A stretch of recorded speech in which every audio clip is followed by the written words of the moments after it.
Hello and welcome to the Daily Grind here on Latte Firm. A difficult 48 hours for Arsenal Football Club as the knives are out. Arsenal defeated, of course, at Anfield by Liverpool by an extraordinary free kick. One simple kick and how the rhetoric changes. Welcome to the show. We're going to dive into all that was at Anfield. We'll talk about a couple of positives. And, of course, we'll wrap up on the window as well, which has slammed shut a few outgoings from Arsenal yesterday. And I'm delighted to be joined by good friend Pedro of Le Grove. How are you, my man? I'm good. How you doing? You okay? I'm good, You're thank getting you. through it. It's tough. It's tough losing games. We don't like It it. is. We don't like it. It is tough losing games. And you know what? It's even tougher making content. As a fellow content creator, if I may say, it's never fun going live talking about an Arsenal defeat in the aftermath. And it's been a particularly difficult day. Yeah. But you coping okay? Yeah, I like to write after a loss because it helps me digest emotions. Podcasting after a loss is tough. I'm quite often your go-to guy after a loss. I've I noticed am. that. There is if we lose, you're like, Pedro, Pedro, come on, help me out here. let's do this. Let's do this. But yeah, it's not. But it is also nice talking on podcasts. Just broadly speaking, I know that men. There's a lot of talk in the media. Men don't talk to each other. We don't express our emotions. I get a lot of expressing my emotions talking to men that I've met on the internet on a regular. So I'm thankful for that. And nothing against the ladies at all. Sophie at the Highbury squad. I have a lot of fun chatting with her as well. But this is my therapy. Good. Well, hopefully we shall give each other a bit of therapy today. And of course, to those that are watching. So a warm welcome to channel members, to Patreon members, and of course, regular viewers. Really glad to have you on board. If you're tuning in for the first time, please do, of course, subscribe to Latte Firm. It's a great help to the channel. Mike says, evening, everyone. I've settled in with the fact that we lost our hardest away game of the season to 0.03 XG. We'll talk about that. If we can consistently hold off offences to such a low XG tally, I think we can win the Premier League. I like that. That is a great way to start. Where I'd like to start, Pedro, is just the aftermath. How are you feeling? I mean, look, the knives are out. It was an extraordinary free kick, and we'll talk about that in a second. But the pressure has been on Arteta. The sort of history of results in Anfield. Arteta's failing to get Arsenal motoring in his sixth season after spending loads of money. Like, we are getting it from everywhere. How have you taken the game and the defeat? I guess there are a few layers to this response. Firstly, like Arsenal fans absolutely loving on Andrea Berta, and I've got friends saying, "Oh, you were skeptical, and look how wrong you are." That we have to always take a step back with these things. Spending money is not a talent. That's not the talent of a sporting director. Putting players on the pitch that can make a difference, that is where the talent is. And Andrea Berta and Arteta have placed some gambles this summer. They placed some gambles on some players coming from overseas clubs. And we know that doesn't always work out well for Arsenal. I'm thinking about Sambi Lokonga and Fabio Vieira. And they placed some gambles on players that need a bit of coaching to get up to the standard. So a lot's got to go right this season. So I think maybe Arsenal fans just assumed spend 300 million and then the title's ours. It's like, listen, you've seen how much loads of clubs have spent in the last 2 seasons, and clubs pushing $500 million in 2 seasons. So there's a lot of competition. So firstly, I think you have to put that right, and then secondly, I think the way that I've assessed the angst is it's not really coachable what we're looking for with Arsenal, especially in the Liverpool game. It's intangibles. It's intangibles that are upsetting us, and that's why it's so difficult to really pinpoint how you're feeling. But for me, I look at that Liverpool game. I'm like, Liverpool didn't come out to attack. Their fullbacks barely crossed the halfway line for the first half. We had more XG. We looked more dangerous. We performed better. But what didn't we have? X factor. What did we have? Injuries to key players again. These are things that are quite difficult to control. The injuries this season so far, bar the small hamstring injury by Saka, out of our control. Fluid on the knee for Kai Havertz. Like some grist in there. Can't help that. Impact injury, Martin Odegaard. Who else got injured? Saliba rolled his ankle before the game. Bad Ben luck. White. Yeah, and I'm seeing Mo Salah, 32 years old. I'm seeing Virgil van Dijk, 34 years old. They never get injured. So it's like you can be frustrated, Arteta, for not really going gung-ho, but the thing that split the game was a moment of outrageous skill, X-factor moment. And it's not the first time they've done it this season. They love scoring a late goal. They've got the magic. And Arsenal, as it stands, just don't have the magic. We're well coached. We've got great players. But in the big moments, when you're looking for a Reece Nelson against Bournemouth moment, we don't have it. But I do think we've got some players that if you give them a little bit of time, might have it. So, the knives being out for Mikel Arteta 3 games in, grow up. Honestly, grow up. Pathetic. It's pathetic to see people crying on the internet like this. 3 games in, 6 points from 9 games. We went away to Old Trafford. We don't like going away to Old Trafford. We got 3 points. We absolutely smashed Leeds. And we held Liverpool to an XG lower than any team has done since 2021.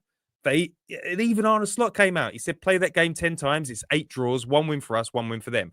It's a fine margins game against Liverpool. It will always be a fine margins game against Liverpool. They're the champions. They just spent 400 million. Knives being out for Arteta this early.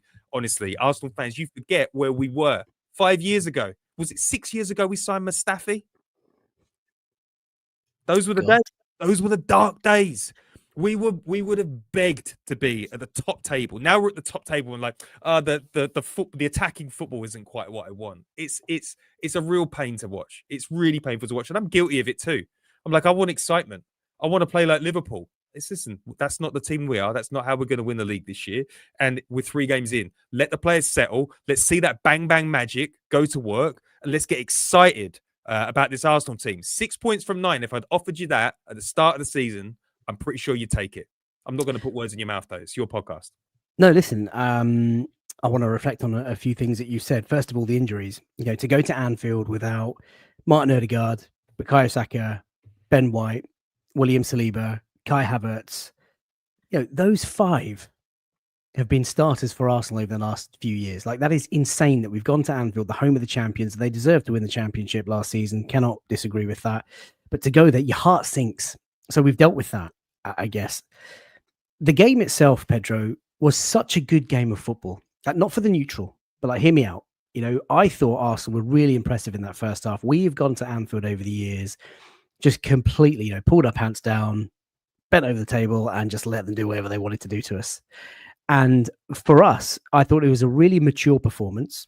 I didn't see the crazy, hectic Liverpool pressing that they're so used to doing at Anfield, where they sort of almost respected us. It was like a game of chess. It was like, you have the ball, we have the ball. You have the ball, we have the ball. We're going to stand off you. We're going to stand off sort of each other.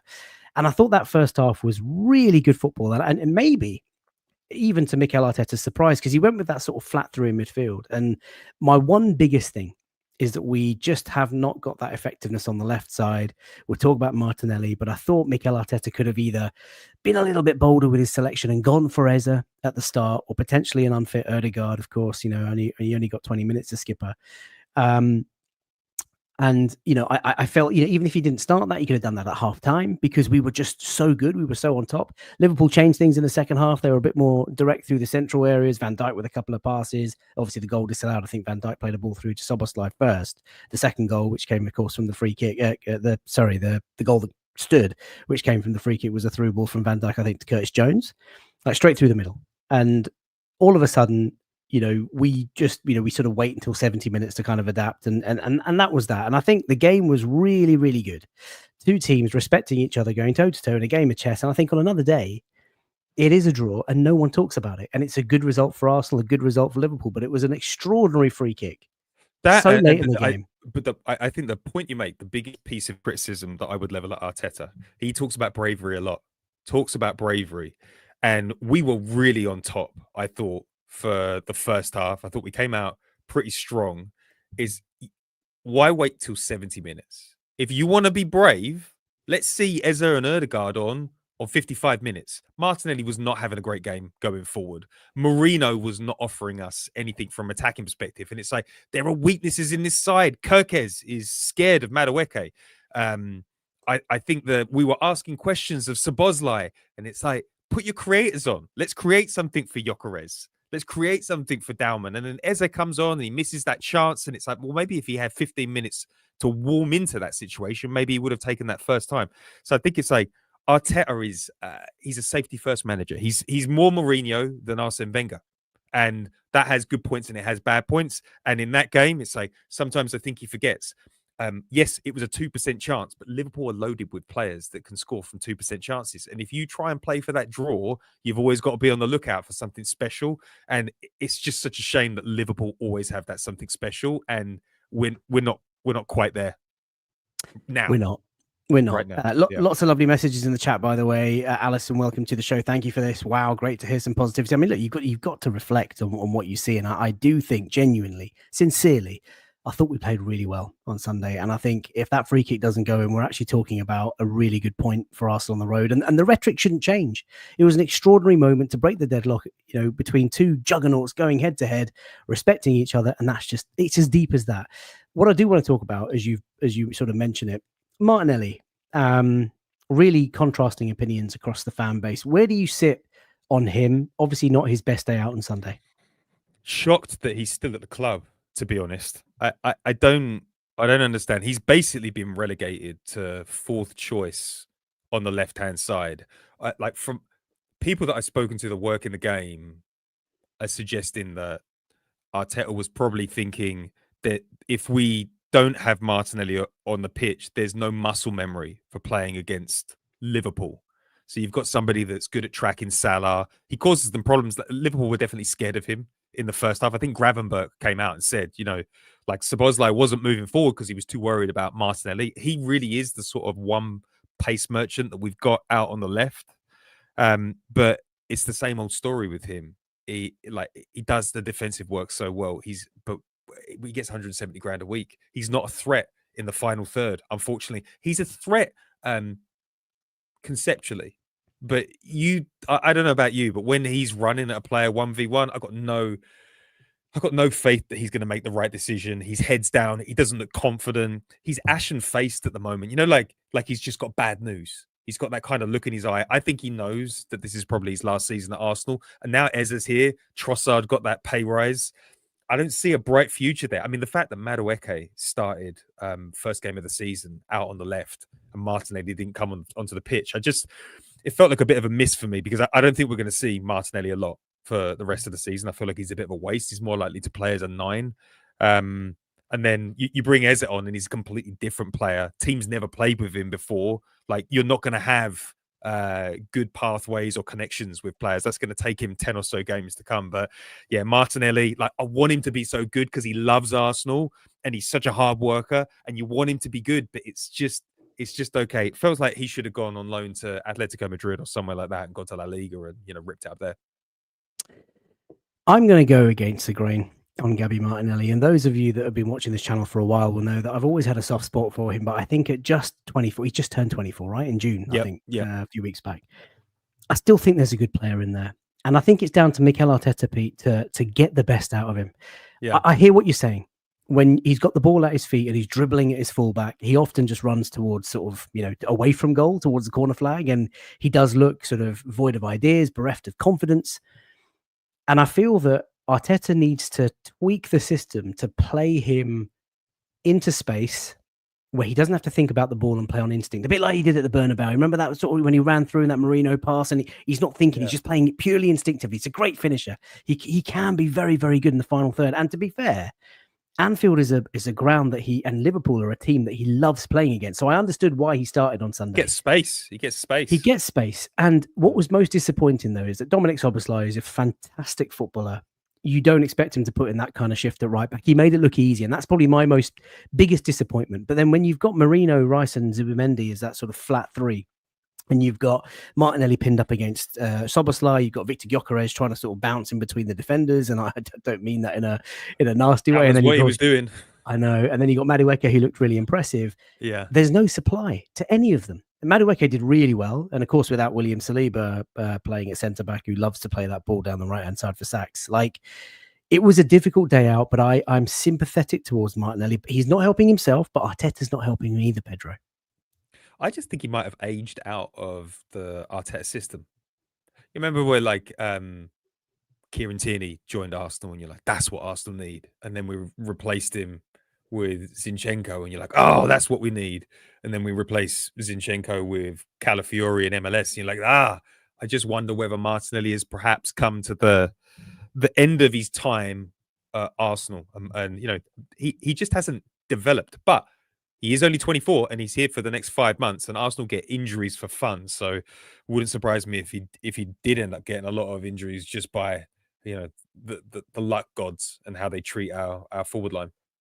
Yeah, Zach, thank you so much for your generous donation to the channel. It is greatly appreciated. It says the 4-1 defeat to City influenced our approach to the top six. Hopefully now we lost that big six record. He changes up our approach. I mean, look, it's been an impressive run for Mikel Arteta against the big six, 22-23 undefeated, almost 2-year record sort of span. We have now been beaten at Anfield, and there are stats going around about our performances at the Etihad and Anfield and St James's and Goodison.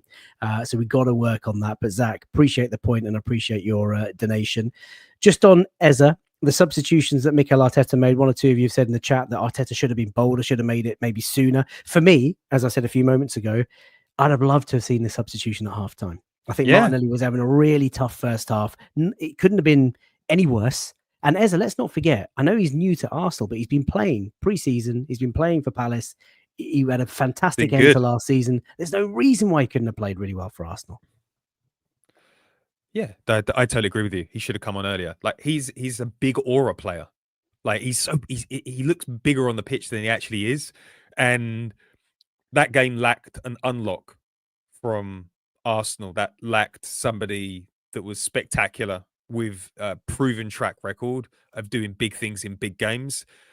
I understand that it's difficult for him to come into a system. Like Glasner's system is very different from the one that Arteta operates. Like you need to have a lot of understanding of what you're doing out there.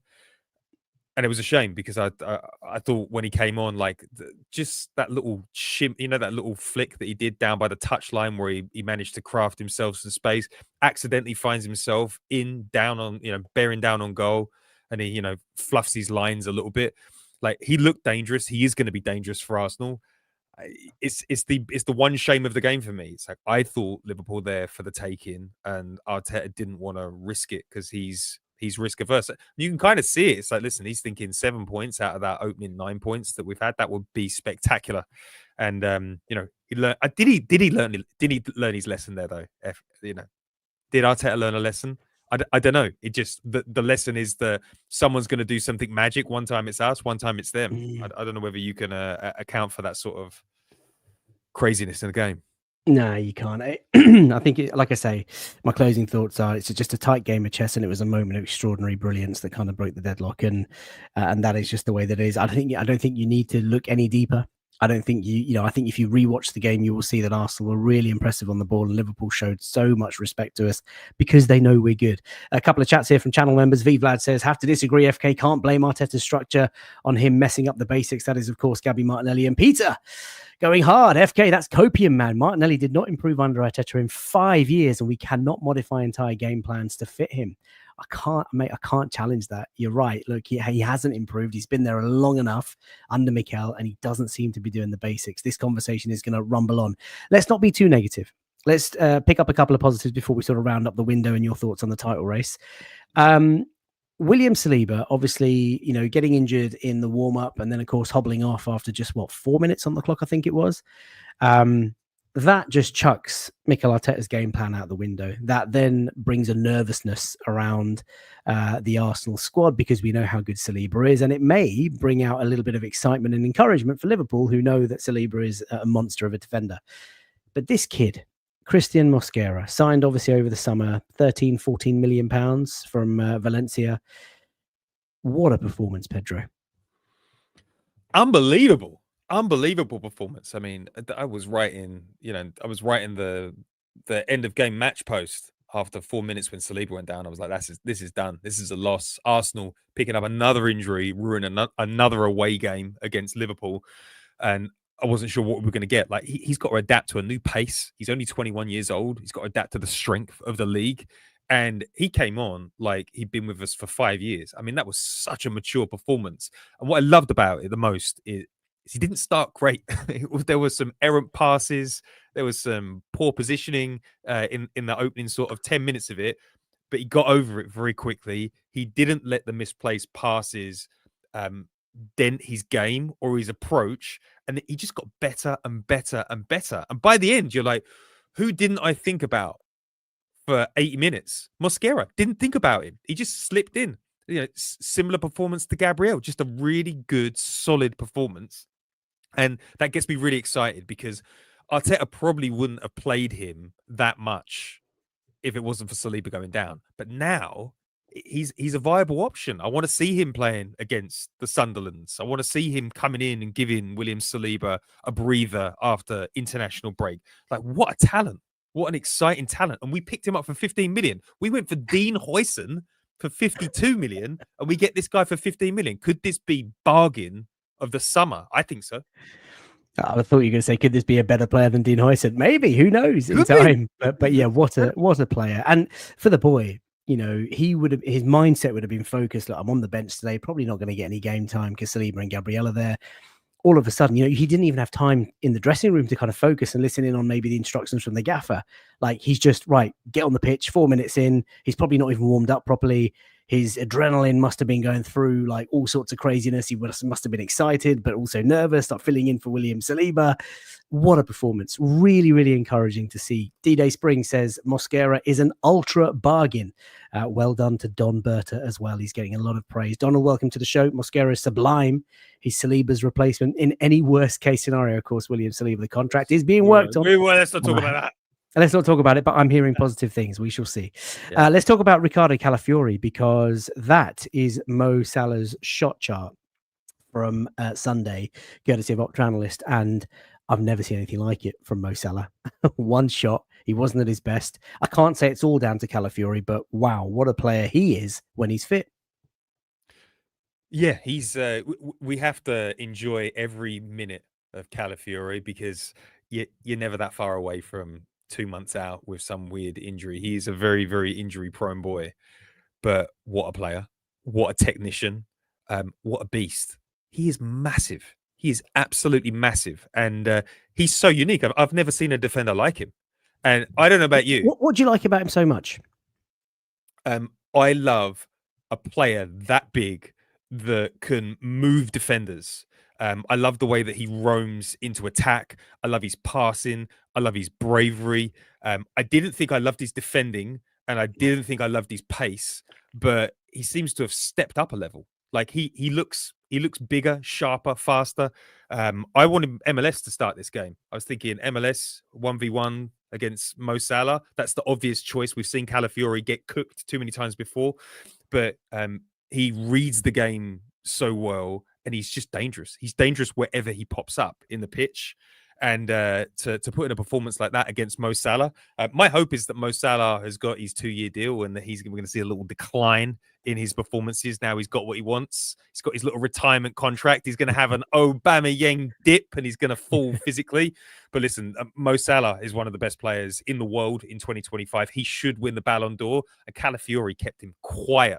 And he kept him quiet, and he still did all the things that he likes to do. Yeah, he didn't shut his game down by any stretch. No, I agree with everything that you said, and I love the way that he's a gallivanting sort of left back. Like, I love how he just finds himself on the opposition box, like just outside the D, and trying to make things happen. There was a 20-minute cameo towards the back end of last season after he'd come back from injury. He played against Newcastle, I think, and it was the most insane 20-minute performance at the Emirates where he was dragging the team along. He took the game by the scruff of the neck and he was trying to do things. And I love the player. He's just got to stay fit, like Paul James says. Mike says, incredible player and hunk of a man. Cannot disagree on both fronts. But really pleasing to see Ricky Calafiori get game time. Hopefully, Mikel Arteta will manage him sensibly. And we've got Miles Lewis-Skelly and, of course, Pedro Hincapié, who is now waiting in the wings. And just on that, if you've missed it, obviously Arsenal have signed Pedro Hincapié. That was a deadline day signing. A really astute piece of business, Pedro. The breakdown, if anybody wants to hear all about the player, strengths, weaknesses, playing profile with Alex Barker of The Athletic, is on the channel feed. Check it out. But the interesting piece here, Pedro, was that it was not an obligation to buy, but both clubs can trigger an obligation so that it doesn't count towards this year's financials. I mean, Andrea Bert has worked a bit of magic there, hasn't he? He has, yeah, he has. I'm not going to pretend that I'm a Hincapié, aficionado out here. I've watched a few comps, but if he's coming out of that Leverkusen system, then and he's been playing under a very intelligent coach like Alonso, then I'm guessing he's quite good. Not the tallest, and I kind of get the feeling that he might play left back a few times. And it's an interesting signing as well. Is it a defense against Calafiore getting injured, or is it to offer us an overlapping option for Eza when he tucks inside? So gives us a bit of variety. He's very fast. He reads the game really well. He's got such an incredible range of passing, and I love the burst of pace over 25, 30 yards. Like he could be, really devastating player. But what he does add to us is it's like we only have one injury-prone defender now, because Hincapié, I think he did 3,700 minutes last season. Played 34 of the Bundesliga games. Like he's a very robust player. He's done it at the Champions League level, and I like that he said, I've been with Eric Ten Hag for 4 weeks. I don't like it. Get me out. Have you ever seen a manager go into a club and decimate their squad like that and then get fired after 2 games? Can you imagine how bad the dressing room must be? Yeah. Wow. Well, listen, their loss, our gain, and like you say, yeah, played under Xabi Alonso, and of course was part of their invincible season domestically, which was insane. So listen, we've got our guy, and I think the versatility is really important. He can play on the overlap, can play as a defensive player, left centre back, in a back three, just options. Like you say, really pleased. Let's talk about some outgoings, Pedro, because we have been busy yesterday. Deadline day outgoings. Reiss Nelson going, of course, to Brentford. Alexander Zinchenko with the last-minute move to Nottingham Forest, and Sambi Lokonga and Fabio Vieira going out to Hamburg. Now, I've been corrected on socials, as you'd expect, that Lokonga is actually a fee, a transfer. I can't believe it because he's only got a year to go on his deal. So that's it said on Arsenal's website it was a loan. Oh, really? Well, there you go. Thank you very much for that, Pedro. I appreciate that. Okay, so 4 loans. That's good. There might have been a loan fee, to be fair, which is even crazier given he's on a free contract in 12 months. But anyway, 4 outgoings, 4 loans, not much value. Disappointing because we should be looking to sell players. We probably tried to sell players, and there's all sorts of reasons why we couldn't. But what did you make of these outgoings yesterday? I mean, there's just no market for Arsenal players. There's just no market. And, I was doing some of the numbers. I was trying to find some sort of pattern where you could say, well, clubs of this size are just don't do very well with player exits. Arsenal finished 18th in the Premier League for recouping fees, 10.3 million euros. Which is pretty bad. Only Leeds and Everton did worse. Spurs got 41 million. They were in 15th place. Liverpool, 200 million plus. Chelsea, 300 million euros plus. Like it's been a really bad window. I just wonder whether it's because not many players leave Arsenal and do well. Emil Smith-Rowe, yeah, okay. Eddie Nketiah, wow. What a disaster spend by Crystal Palace.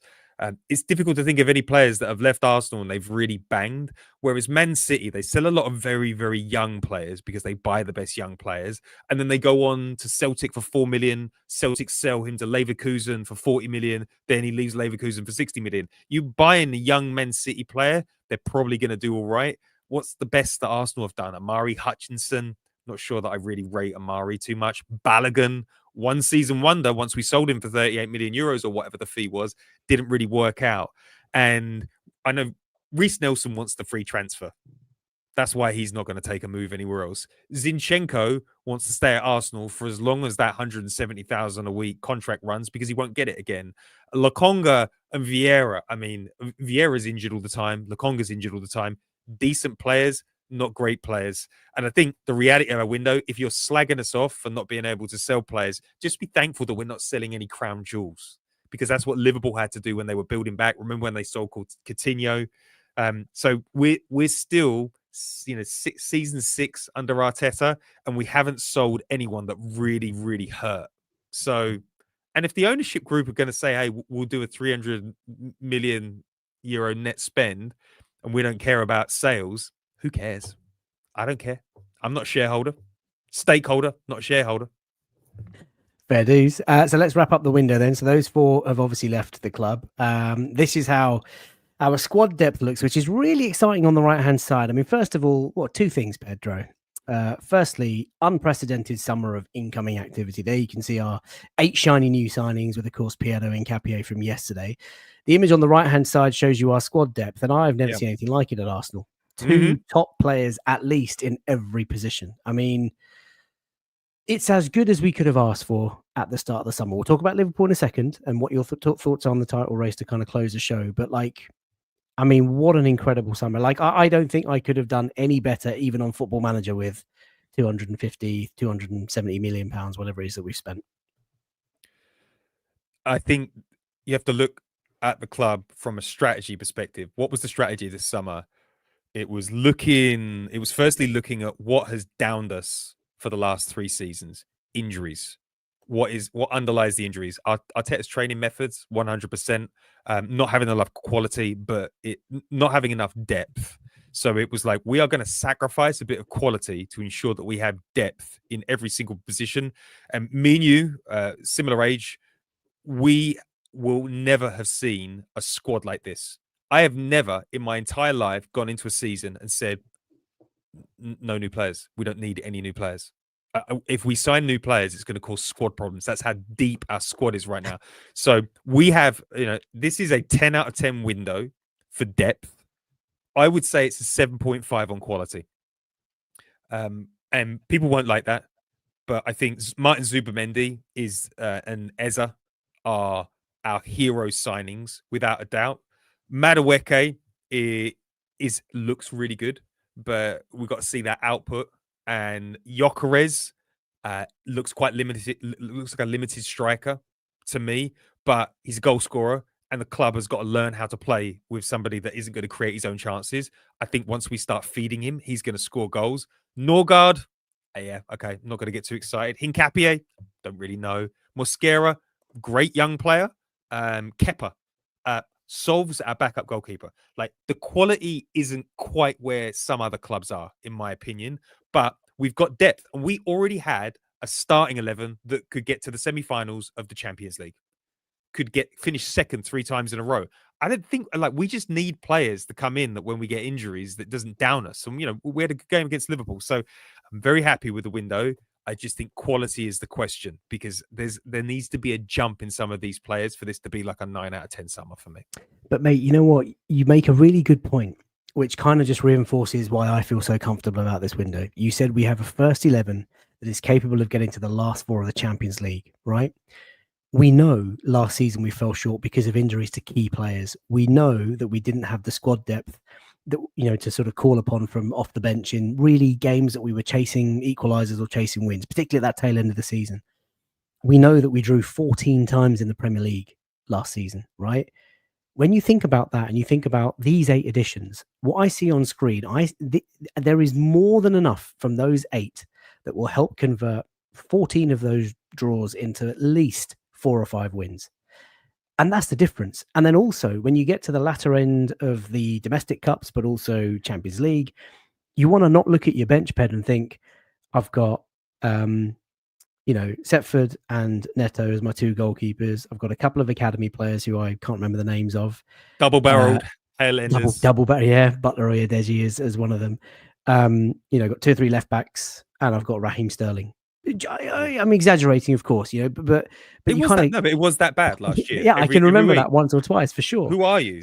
Are you, Jack Porter, or whatever? Yeah, and these guys they've had great. Some of them have had great careers. Some of them will have great careers. But at the time we needed them, we didn't have anything beyond that. So for me, okay, you're right. The individual stars, not all 8 of them are starters, but I think we've done more than enough to try and narrow that gap and surpass Liverpool. The problem is that they've obviously done quite a lot themselves. And before I take your thoughts on the title race and sort of bring the show to a close, let's just get a couple of comments here. Viggs has nailed this beautifully. We have an incredibly high floor, and Liverpool have an incredibly high ceiling. It all depends on squad management, both in-game and competitions. Arteta has been given the tools. This is the most stacked squad that we have seen in a long time. There's a few I want to say it's tongue-in-cheeks. Let's get a manager in now, they say. Let's get a proper manager in, he goes on to say. But honestly, I think the goalposts have to move because I think we've had a really good window, but it's galling that Liverpool had an almost perfect window. I mean, Guehi, of course, didn't move in the end, but Isak is a needle mover. Hugo Ekitike looks very promising. Florian Wirtz hasn't quite hit the sort of pace just yet, but it's only, 3-4 games in for him in a Liverpool shirt. Milos Kerkez, really impressive for Bournemouth. Frimpong, of course, injured, but, will come good. I mean, what do you make of Liverpool spend? And I guess close us with your thoughts on the title race. We've gone to Anfield, we've lost, we're 3 points behind, and, the panic stations are on. How are you taking it all? I don't really understand the Liverpool transfer window, if I'm perfectly honest. Ooh. Ekitike and Alex Isak I would be pretty pissed if I was Ekitike, and I think Ekitike's looked good so far. So I don't really understand the dynamics of this setup, and Liverpool's weaknesses in defence. Kerkez does not look good. Well, just on the striker front, Pedro. Sorry to interrupt you. On the striker front, obviously, Darwin Nunez moved on, Luis Diaz moved on. The tragic passing of Diogo Jota. So they're sort of 3 forwards down. Federico Chiesa getting more game time than he's probably had in his entire Liverpool career just to start this season. So they I guess they had to do something because they were relying solely on Salah and Cody Gakpo. So now they're stacked with 2 options, and it's just annoying that it happens to be Alex Isak. Yeah. But my one bit of cope, and it is cope because Alex Isak is the best striker in the Premier League as far as I'm concerned. Alex Isak is great when he doesn't have Champions League. He is not robust. He is very prone to injuries. And when Newcastle got into the Champions League and absolutely stunk out the season, he was picking up injuries.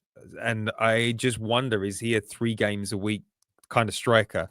The reality is he's going to score lots of goals. Liverpool are going to score lots of goals. But I tell you, 1 or 2 injuries, and that squad is really going to be tested. Don't think they've got a lot of depth in midfield. And Virgil van Dijk is their best defender. And if Virgil van Dijk picks up an injury, he's 34 years old. How long can this go on for? I think that they're in trouble. Like they've gone hard at the attack. Maybe you win the league with attack, but I think that you've got a nice sort of counterpoint in Arsenal. We're not going to attack like that, but we're going to be more solid. Best defense versus the best attack. Like, I don't know. Like, I feel confident that we can win the league this year. I think that we're a better team than Liverpool, even with that stacked talent. And I think once our players bed in, once we get Saka back on a regular basis, once we've got Kai to rotate into the team, like I feel like we're pretty unstoppable. And I think that we can challenge on 4 fronts this year, just like Liverpool. But it's going to be an exciting Premier League season. That's why it's when everyone's like, well, no excuses from Arteta. Yeah, there are excuses. Man City have spent 400 million this year. Liverpool have spent 400 million. Like Tottenham have spent a load of money. United have spent a load of money. This is the most competitive league in the world. I think the Premier League has spent more money than the top 4 leagues behind us combined. So it's going to be good. Like I'm excited about it. And I want our rival teams to have stacked squads. It makes it more fun. Like I want to see a 3-horse race this year. Should be good. Well, D-Day Spring says, I can see a mouth-watering title race this year. We are going to fire on all fronts, and I think that's probably a lovely place to end it. Look, the game is about fine margins per the thumbnail. Like I say, the concluding thoughts from Sunday for me are that it was a really, really good game of football. If you watch it again, we were in complete control that first half. Both teams really respecting each other. Sad we couldn't go for the kill, and it took a moment of extraordinary brilliance from Dominic Szoboszlai, of course, to get that win. And the narrative changes. So my advice to you guys watching, those of you who know me will probably do this. Just ignore the noise. Focus on the team. Arteta now has a couple of weeks to rally the troops, those who aren't on international duty, and hopefully get some players back closer to fitness. And like you say, Ped, Kai Havertz, Martin Odegaard, Bukayo Saka, Benjamin White, William Saliba. These are key players. Hopefully, they will all be back very soon. Thanks, everyone, for tuning in. Really appreciate it. If anybody wants to follow Pedro, he's available at Le Grove. If you have enjoyed tonight's content and you are a first-timer, please do, of course, subscribe to the channel. Drop a like on the video before you go. It's a massive help for the YouTube algorithm. We'll be back tomorrow with Rohan Jivan to talk about Arsenal and just whatever you guys want to talk about. So get your questions in. Take care. Bye for now.